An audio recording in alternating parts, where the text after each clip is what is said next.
Right, let's get more details on this now. We are joined by ActionSA Ekurhuleni Councillor Clarise de Lange-Williams. Clarise, good to have you.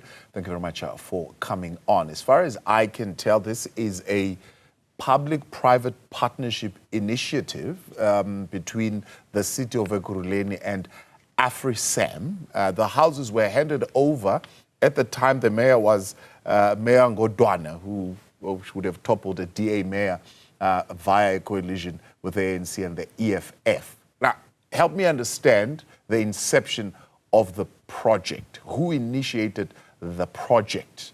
I'm sure it would have been a program that would have happened before the handover. No, thank you very much. Good evening to yourself and your viewers. So this was obviously a project that was initiated by AfriSam, and the city of Ekurhuleni then handed over to AfriSam a plan of how the houses are supposed to be constructed to accommodate all who would be living there, which we know now is people living with disability as well as elderly people. Yeah. And it was then subsequently handed over by the previous mayor, Mayor Ngodwana, in the city of Ekurhuleni. Yes. Let's stay there a little bit. Let's stay with those plans. You're saying the plans came from the city, given to AfriSam. This is how their houses should look like. What was detailed in those plans as far as basic services that need to be provided for in this house, considering that it was already known that they were going to be given to people living with disabilities? So I was made aware of it just about a year ago. And what happened is I then inquired from the Human Settlements Department as well as the MMC himself now recently. And they couldn't give me full details on it, but I have done oversight since then to each of the households. And you can see what they've fit in there would be a ramp to accommodate people that need to use wheelchairs. And then the bathroom is fitted with a paraplegic toilet, as well as an easy accessible sliding door. But more details has not yet been given to me, as well as no report being given. As previously stated, the mayoral committee has said that they would go out to do a proper oversight on the area, but it has not happened yet. And they claim that they have handed over the houses in good condition to each of those residents. Yeah, I mean, if you look at the handover pictures, the houses do look like they were in good condition, at least on the exterior, from what I'm looking at when they were handed over. What were the conversations around, one, the electrification, but two, the maintenance of the houses? Were those conversations had with the owners when they were handing over these houses? So what needs to happen is, and this would be common knowledge, right, that you cannot hand houses over if it is not conducive for living. And what needed to happen is they needed to make sure that electricity was fitted in and that the supply of water was constant. Now, what we know is that it comes occasionally they are without water, so we would have low water pressure to no water at some points, and then there is no electricity, even though there is infrastructure for the electricity in the area. And I think this comes as a result of the issue that we have in the surrounding area with the other RDP houses that has been illegally occupied by other residents, because they would obviously have to get their supply from the same electricity infrastructure and the water structure as well. But we would have to make sure that all the basic services is there. Another thing that must be looked into is the fact that there is no waste collection in the area. And if there's no waste collection in the area and there's no proper electricity supply, it must then ask the question of what is, has the municipal accounts been put in place for all these specific houses? Because then it would be difficult for the city of Ekurhuleni to then render services to them, you know? We've got the water supply there, and water is obviously, if the infrastructure is there, then it's not something that you can stop. However, the supply, the insufficient supply of water to the specific residents is something that needs to be looked into. And we can see here that it comes as a result of no political will, because they have been placed there 2 years ago already. And if they have been placed in the houses and government is basically saying that the homes are fit for them to live there, then why has the final decisions not been made to sustain the water supply to each of the homes, to connect the electricity, and to make sure that waste collection happens? So Clarise, is this a settlement that already exists, or is it only these 15 homes that are built there? Were there other houses that were already in existence in this particular area? So, yes, there is already houses. There was already houses in the particular area. There was RDP houses that was built a few years ago in the area. And after a few of the houses were built, it was declared a failed project because some of the houses were not finished built.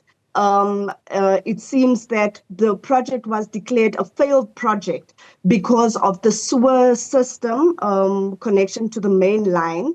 And this is what I was getting from the departments. And people went into those homes because they were waiting too long. And these are also beneficiaries of the social housing on the list for government. So they are supposed to be beneficiaries. Nonetheless, they took illegal occupation of the homes there. And as a result, the city of Ekurhuleni is refusing to render basic services to those residents there, even though they know those residents live there, they know that they exist. There's no waste collection. There is insufficient water supply to the area. As a result, the water and sanitation department has been assisting with roving tanks almost on a daily basis. And then there is absolutely no electricity there. And as a result, we've got some people connecting illegally, or they're stealing electricity from the city of Ekurhuleni. So it almost feels like these 15 households is now being punished for what is going on with the other RDP houses, because there is an ongoing court case in regards to that. So you're saying it's noted in the books that this is a failed project. So how could they have identified this particular site as a site for this public-private partnership when they already know that there are sewer challenges there? And this is exactly the question that I asked, but we're not getting adequate responses for this. And as a result, we've been pushing on it. I have communicated with the Office of the Mayor since last year already, and they promised to do an oversight. They did an oversight to other parts of the Aura Park community, but they have not yet gone to this specific area, which is Mackenzieville Extension 2. And we've got people there living in horrible conditions where they speak about sewer running through their streets and in front of their yards for years now, and nothing is being done about it.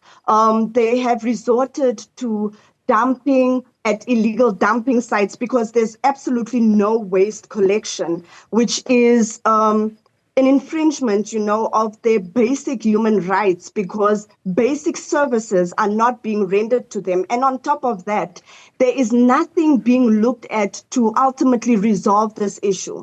So as much as we appreciate some of the departments coming through and giving us responses on all of these things, we're still not hearing any solutions that is being put in place. We hear about about them knowing about the issues there, and we hear about them trying to engage. But we ask a question: for how long has these engagements been happening? For how long have we been asking for interventions? We're talking about people's lives here. We can't expect a disabled person to go to a roving tank in the area to collect water on a daily basis, when we're saying that we are supplying these homes to them so that we could make things easier for them, but instead we are now subjecting them to harsh living conditions. Yeah. So the response that says finance has been given or has been asked to open accounts to enable the energy department to install electricity. Is that process underway as far as you know? I'm not sure about the process being underway. This is why I said, when you see that electricity is not being supplied, but there's infrastructure for electricity there, because the infrastructure is right there, and there's no waste collection happening, one can only assume that there is no municipal accounts in place for each of these homes. Yeah. Which is, of course, the case as well for the houses that is illegally being occupied at the moment. But then you should ask a question. Why is it delayed so long? Yeah. Does it take, I mean, we don't understand. Does it take 2 years to open accounts? Is that the... No, it doesn't. Right. No, it doesn't take you 2 years to open an account. As soon as you put someone into a house to live there, it shouldn't take you longer than 6 months to be able to give them their title deed after it's gone through province. And it shouldn't be able to take you longer than 2 months to get them their municipal account so that we can monitor the services that they use through the city of Ekurhuleni. And if they are able to pay the city, then make sure that they are paying revenue to the city of Ekurhuleni. So as far as you know, then what could have been the delay, except for your view that says that particular area has been neglected because of this dispute with the RDP homeowners there, and that's what has been really the matter at hand here for those residents to get services? Even in regards to the argument and the dispute, the legal dispute with the other residents at the RDP houses, there is no political will to resolve any of these issues, because even the issue of the RDP houses that is illegally occupied at the moment, it should be resolved, but they are not looking into it, and it's just prolonging the process, and people live there. People's lives are affected. People's children are growing up in these conditions. So in all, for the homes of people living with disability as well as the RDP houses, there's no political will. That it's final decisions that needs to be made, but it's not being done. Councillor Clarise, we appreciate your time. Thanks so much for coming on. Councillor Clarise de Lange, ActionSA councillor in the city of Ekurhuleni. Right.